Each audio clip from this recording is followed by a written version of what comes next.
Hello. Oh, this is where everybody is. Hello, hello. Let me start to share my screen.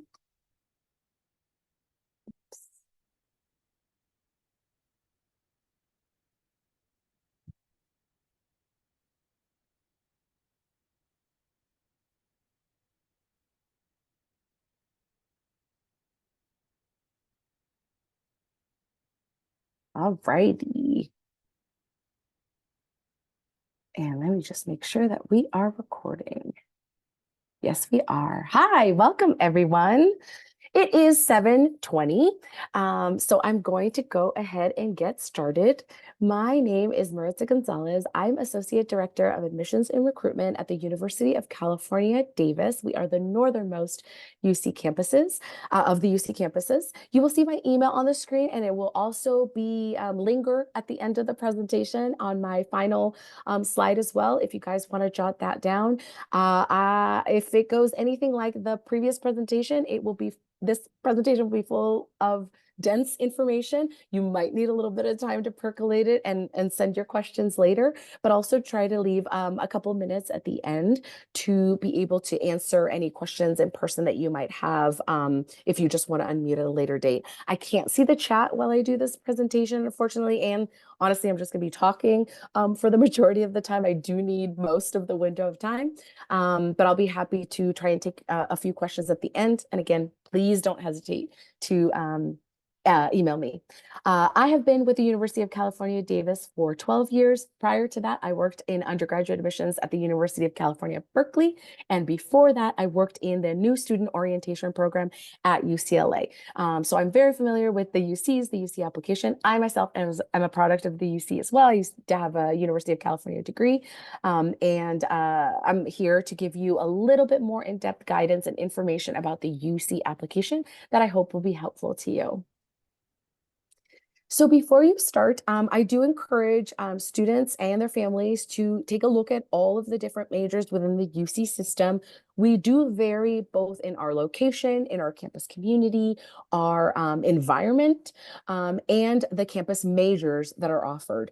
A lot of us do have the same majors across the board. So a lot of us offer the same majors at each UC campus, but we also have particularly unique programs at each UC campus. For example, UC Davis has the #1 School of Veterinary Science in the entire United States, and we are the only veterinary science school in the UC system.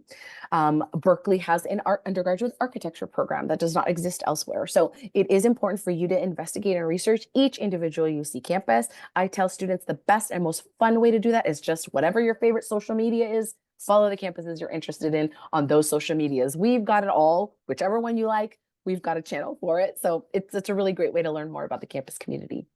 The other thing is get a copy of your unofficial transcripts, especially if you are a junior. Before you go out for the summer and schools close for the summer, get a copy of your unofficial transcript. It will be very helpful to you in starting to fill out your application, which I will hope you do the summer before. That's going to be one of my tips. Second, start to look at the personal insight questions. We'll talk about a little bit more in depth about those later, but do start to think about those and start to write out your responses. Summer is a great time to start to do that. Typically by about May or June, we've already decided if we're changing the personal insight questions. And typically by this time of year, I've heard some whispers or rumblings, and I have not heard anything. So the personal insight questions that are listed right now on our websites will be what we will be using for students who are juniors going into their senior year, fall 2024, that are going to be applying for next year. So take a look at those, start to percolate, think about your topics. Also, you may want to create a separate Word document that outlines all the activities, awards, volunteer work, or community service that you've done. Sometimes it takes a while to think back all the way to 2 years ago, 3 years ago, maybe 4 years ago, what you were doing, what you participated in that you might want to highlight. Start to sort of type those out here so you can remind yourself and give yourself those mental prompts that'll help make sure that you don't leave anything out. So start to think about that early and maybe start to jot those down on a separate Word document. The great thing about the UC application system is we do all follow one communal system and have one communal UC application. So this timeline is exactly the same and repeats every year, barring any unforeseen circumstances. So typically this will be what we use for the UCs. Oh, I do see some of my chat questions here. No, we don't use the Common App. The University of California has its own application. So it is for all 9 of our campuses, but it is the UC application. It is not the Common App. So the cycle is the same every year. Our application opens in the summer, August 1st, for students to start to fill it out, but they cannot submit it until October 1st at the earliest and November 30th at the latest. November 30th is the absolute final deadline, and this is the only application window the UC campuses have. We do not do early action, early admission, any later applications, or any other quarters for applying. We are mostly quarter schools. This is the window of time to apply. So if you're going to go in directly after your senior year, you follow this timeline during your senior year. So you apply the 1st or the 30th. It does not matter if you apply the first day or the last day. As long as it's submitted within the window of time, it's considered on time and will be given equal consideration. Don't wait until the last minute. No matter what, our website gets bogged down a little bit. It can be a little stressful. It's a little sluggish, times you out, logs you out. Not fun. I always tell students, shoot for that Thanksgiving break when you have a little bit of time off school to just finalize it, finish it up, and submit it so you're not stressed out that last week of November by our website. December through March, if you're going to be applying for the FAFSA, the free application for federal student aid, this is when you would submit that. I encourage you to look into that, even if you don't think you'll qualify for any need-based aid. There's also access to subsidized loans and student loan programs. Work study comes through the FAFSA as well. We use work study a lot at our UC campuses because most of our students end up having a campus job, and we pay them more if they're doing it through work study contracts. So definitely take a look at that.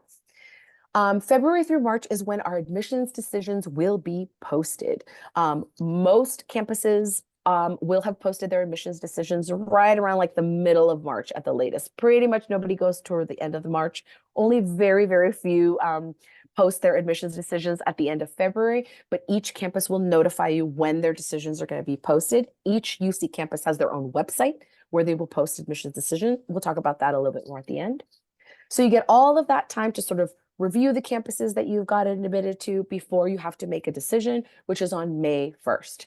I see again here another question. There is no early application, early decision, early action, none of that. We have one timeline, one application window, one window of time where we award decisions. May 1 is the statement of intent to register deadline for all 9 of our UC campuses. You'll see here, I'm from UC Davis, but this is University of California information. It is UC-wide information. No other window of application for freshman students. If students were admitted and notified that they were admitted on the wait list, we will notify students of their admission if they were admitted off of the wait list on a rolling basis between May and June. We try to do it more towards May because we know students have other options or other decisions that they might need to factor in, but we do admit students sometimes to a wait list, and that will be on a rolling basis thereafter, whether they get selected off the wait list. We also notify students when the wait list is closed and when we will no longer be taking any students off the wait list. This is the array of our UC campuses. We do have 9 different UC campuses. UC Davis is the northernmost. UC San Diego is the southernmost. We are sprinkled all throughout the state of California. It's pretty far away. If you were to drive from Davis to San Diego, it'd probably take you a good 10 hours, 11 hours if you hit that LA traffic. So we are pretty far-ish distance apart. Again, like I said, investigate the different UC campus and offerings. We have one UC application, but you, the student, get to decide which UCs you want to consider you for admission. So you would just click those little radio boxes right next to each one, check those boxes for the ones you do want to be considered for. And you will choose the major by campus that you want to be considered for.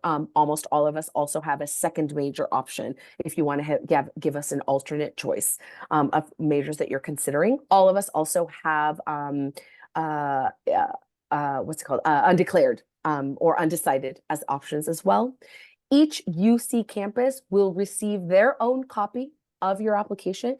Each UC campus decides individually for their own campus only what the admission decision will be. So it does not hurt you. You will not be penalized if you apply to multiple or all of the UC campus. Each UC campus makes their own decision independent of one another. We just have one communal application because we're all looking at the same information from you. So we made it easy for you. But we don't know what any other UC campus is doing. We don't care. We don't look. There's no way for me to know what Berkeley is doing or deciding with your application. We make our own decision for our own campus. So you will not be penalized at all. We don't even know you applied elsewhere. We all get our own copy and we only care about our own copy of application to make our decisions. There is a per campus fee. It is a $80 per campus fee for admission, for review. These are all the factors that we consider in our selection of students. The most important thing to point out is that every piece of the pie is equal. There are no factors that are more important than others in our application review. We follow what's called comprehensive and holistic review of our students. So while we are looking at academic factors, their academic history, their overall academic achievement, we do also equally take into consideration extracurricular activities, volunteer work, community service, and extracurricular achievement. We look at the personal insight questions and try to gain context of more information that students might provide for us to consider in the personal insight questions, where they get to talk more at length about whatever topics they want to talk about. We do look at the applicant pool. That does factor a little bit in our review. You'll see that's a little separated because that does happen after our overall review of students. We do have to see how many students applied and how many spaces do we have this coming year. So that does come into effect as far as our admit percentage. Some years we do have more applications than other years. And again, that will affect our admit ratio if we have more applicants, but an X number of spaces to give out. Contextual factors are also taken into consideration. We would not want to review a student and think, oh, there's no AP or IB classes on this student's academic history when they go to a school that doesn't have those programs, that doesn't teach those programs. Students who have a lot of responsibilities at home, taking care of younger siblings, helping them with their homework because their parents work and need that assistance from this older sibling, that student might not have as many extracurricular activities on their list. Context matters to us, and we try our best to get that contextual information from the student directly through personal insight questions, through the questions that we ask them on the application in the different sections that we have. Letters of recommendation are not a part of this circle. We do not ask for letters of recommendation. We don't review them, and they are not considered as part of our admissions review. So if they're sent, they are not reviewed. We don't tag them or link them to the student's application at all. UCs also went test blind about 3 years ago at the top of the sort of second year of the pandemic, 2021, and we made it official, and we are not going back. No SATs, ACTs will be considered for selection. Let me make sure I'm in the right window here. All right.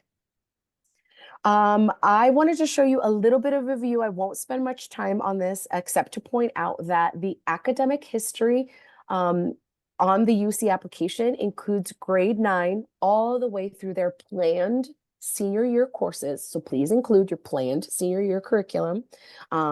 We don't want it to look like you're not taking any classes in your senior year. If you don't know, work with your counselor to sort of solidify what you might be taking during your senior year. But we find that most students by the summer, they know what they're going to be enrolled in during their senior year, unless they switch schools. Again, work with your counselor, but we do ask that you include your planned and in progress senior year courses when you apply. All courses are self-reported. We also, in addition to not asking students for letters of recommendation, we also don't ask them for transcripts at this point. Students are to self-report their entire academic history by matching it to what is on their unofficial copy of their transcript. That's why we ask you to get one that you're working towards, that you're working off of when you're filling out your application. So definitely have one handy because it is on you, and all the language on the UC application reminds you that you are reporting your academic history exactly as it will appear on your final transcript from your high school. The academic history section only includes the courses that we call our A through G requirements. So A is history and social science, B is English, C is math, etc. You can review our requirements on our website. Again, it's the traditional requirements the students are taking to graduate high school, so it's typically not a problem for students to meet these requirements. But we do ask students to list their academic courses in the appropriate sections in our A through G categories on the academic history. Courses that you'll note students might have taken that don't seem to fall into any of these categories, right? PE, service periods, if they're a TA, or if they have a leadership period, or a sports period, those are not going to go in this A through G academic history section. There is another section for students to list their non-A through G, non-academic courses that they took that do have a school period, because we do want to acknowledge when students are taking sort of a full load of courses, but A through G might look like they're only taking 4 classes that year in high school. We look at those non-A through G courses to see, here's the full day for the student as they indicated it. Students will send their official transcripts only if they were admitted, say they're coming to our campus, and after they graduate, because we only want them to have to send 1 transcript. We're trying to save time, money. Some institutions have fees for sending transcripts. It's incomplete. And we have found that our rate of error is very, very, very, very low. I'm talking less than 0.1% of error for students if they're working off of an unofficial transcript. So we just wait until they say they're coming and they graduated for them to send us their final official transcript. So no transcripts during the application period. Easy peasy, all self-reported, all on the UC application website. Additional comments. Very important for students to use comments boxes for anything they feel they need to clarify. So for example, things like what I mentioned, I really couldn't take any AP classes or as many AP classes as I wanted because one of them started early, but I couldn't get to school that early. I switched schools in the middle of 10th grade and wasn't allowed to enroll in any AP courses. They were already full by the time I got to my new high school. Any additional information that you think we might need, put it in the comments boxes. I also tell students this might be a space for you to clarify if you got 4 grades a particular year for a reason. I broke my leg second semester of my junior year, and I missed quite a bit of classes because I had to have some physical therapy, or I couldn't get around in school. Very common currently is when students get COVID and miss and have a pretty harsh illness factors where they miss school for a bit and get a little bit behind. Life happens, and we want students to know that we are human beings on this side as well, and we understand. And we want to know that context because we do want to consider contextual factors in our review. You did the best that you could. Extenuating circumstances kind of impacted you. And typically in the academic history, we can see, yep, I see exactly that term, and it doesn't look like any of the other terms. The student was doing very, very, very well until this particular thing happened, and they told me about it in the comments. We try as much as we can to consider that in our overall review for students. Activities and awards. This is a very robust section on the UC application. Students can enter up to 20 activities under 6 different categories. Try your best to categorize them in the appropriate categories. Some things might fit in multiple areas. Use one of them, put them on one and use another spot to highlight something else. You decide. We're not judging you on categorizing your activities. We just want to give you lots of different opportunities to highlight all of the different things that you might have done outside of academics and going to class. So there's lots of different sections here. Again, students are given a lot of boxes to clarify and elaborate. So not only are you going to list your activity and award, but you're going to have a text box where you can briefly describe the program or the award. This is where you can also list if you have an extracurricular activity, you were an officer, you were president, you were vice president, you were treasurer, you organized a particular event within that extracurricular activity. This is where you would highlight it. You also have a chance to tell us how many years in high school you participated in this program and the time that you spent, how many hours per week and how many weeks per year you participated in this activity, or how many times you received this award. Someone asked in the chat box about 7th and 8th grade course activities. If it's pertinent or if it's been something sustained that started from middle school and you continued on to high school, you can list it. I tell students to start by filling out their most robust participation or their more lengthy activities and work their way backwards. And if you have space still to indicate anything from middle school, you should, but it really only factors into our review if it's something that's sustained through high school, because that is quite a long time ago. And we are looking at students as far as the overall holistic review, as far as their high school activities, participation, achievement, and academics.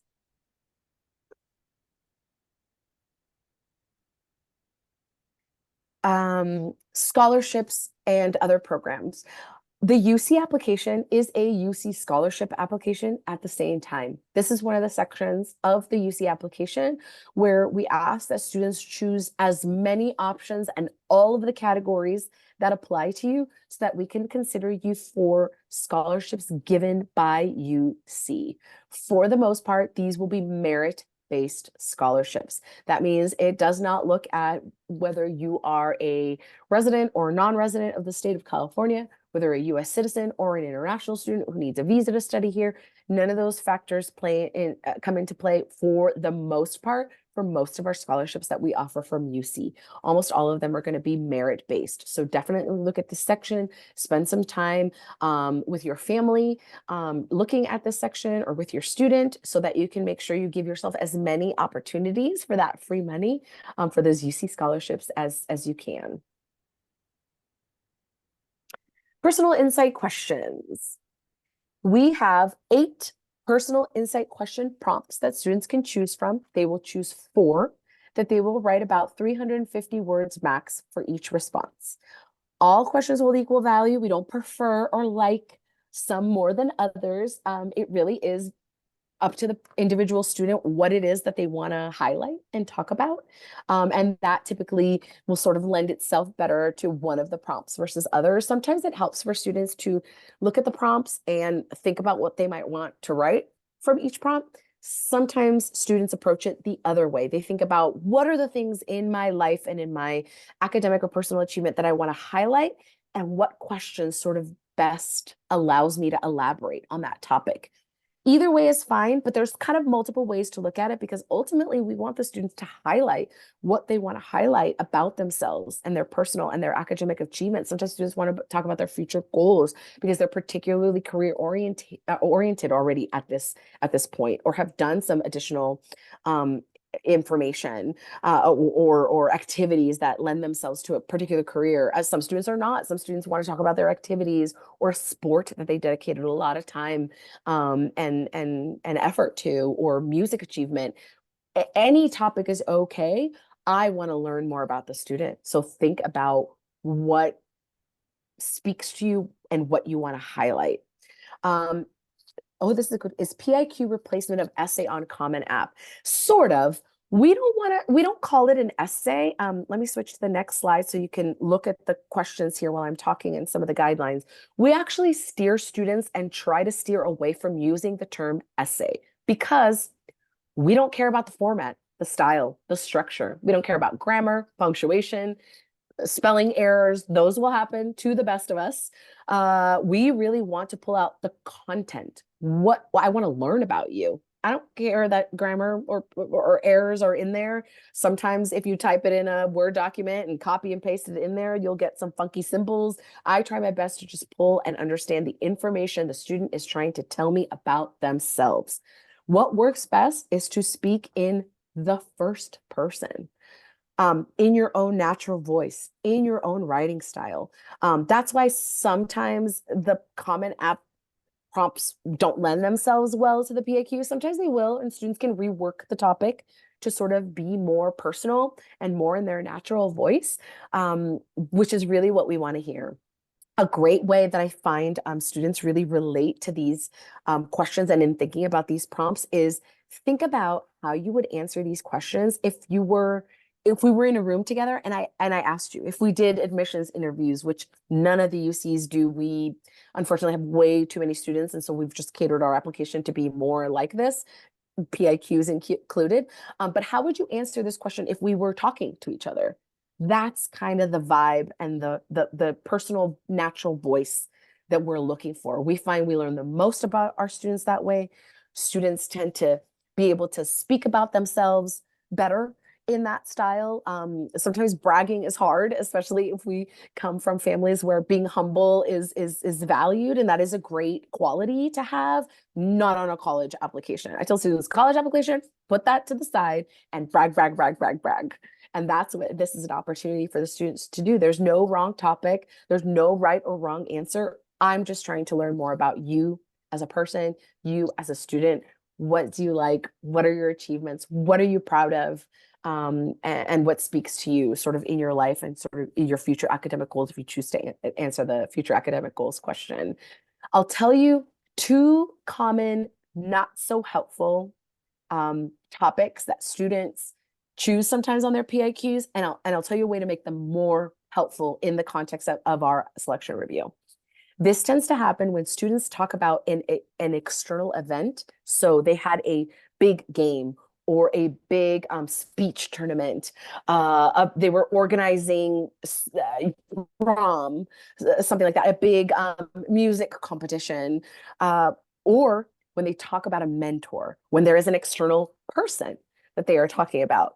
They tend to spend a lot of time explaining and talking about the details of this external thing, or giving me a lot of details and background about this person who was a mentor to them, and spend less work count talking about why is this important to them?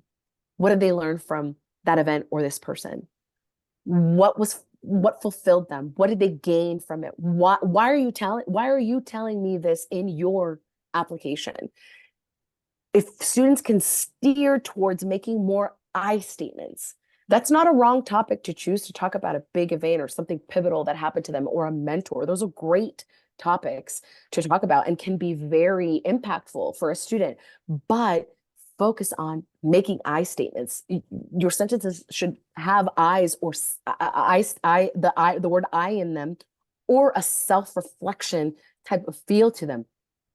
I should want to admit you, not your grandma, by the time I finish this. I should know more about you, not about all the details about what happened at this big game or event, than what I learned about you. So keep that focus when you're working on those personal insight questions, that really what I'm trying to gain is knowledge about you, and steer your response to tell me as much as you can and be self-reflective as much as you can on the personal insight questions. There's more tips on our websites. In addition to this, the University of California.edu site has a great page on guiding students in the right direction with their personal insight questions, but really talk to me. That's my favorite part of the application, is where I learn the most about students. It's where they start to feel like a person and not like data and numbers that I see.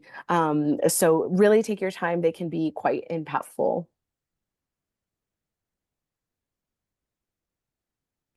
There is very minimal information that you could change and update after you submitted your application. Make sure that you do this review section before you submit it. You can clarify and update certain little things, but making major changes to your application is not going to really work. We start to review pretty much as soon as we start to receive our applications ported to us from the University of California site. So we might not catch those updates. Make sure your application is as accurate as you can by using this review section. Again, choose the campuses that you want to review. It is a per campus fee. If you think you qualify for the fee waiver, I would suggest you fill it out. It is embedded in our application. So if you do qualify for the fee waiver, typically students who qualify for SAT or AP exam fee waivers will qualify for the University of California fee waiver as well. So it's embedded. So you fill out your personal finance information for your family. And if it if you qualify for the waiver, if it will automatically cover 4 campuses' fees for you. So you see here, this is an example of student who qualified and the fee waiver just accepted in there. And just went in there and tells you what you actually have to pay. If you don't qualify, it is an $80 per campus fee. Once you submit the application, there's going to be very little information on that UC application website, just who you applied to and when they sent that application to us. From there on, we move and we'll contact our students from our own individual admissions portals. We'll tell them to create a login for our portal, and that's where we will post our decision, and that's where we will move forward with students' to-do lists if they are admitted to our campus. That's information about UC Davis because I think we're particularly cool, but for the sake of time, I will skip and leave my contact information up here. I'm going to stop the recording so that you guys feel free to unmute and speak. And I'll also first answer a couple of questions in the box. The next session does start at 7:55, so you can feel free to leave and wander over to the next session at any point, and I will close this window at exactly 7:55 just for the sake of the next session. But let me go ahead and stop the recording.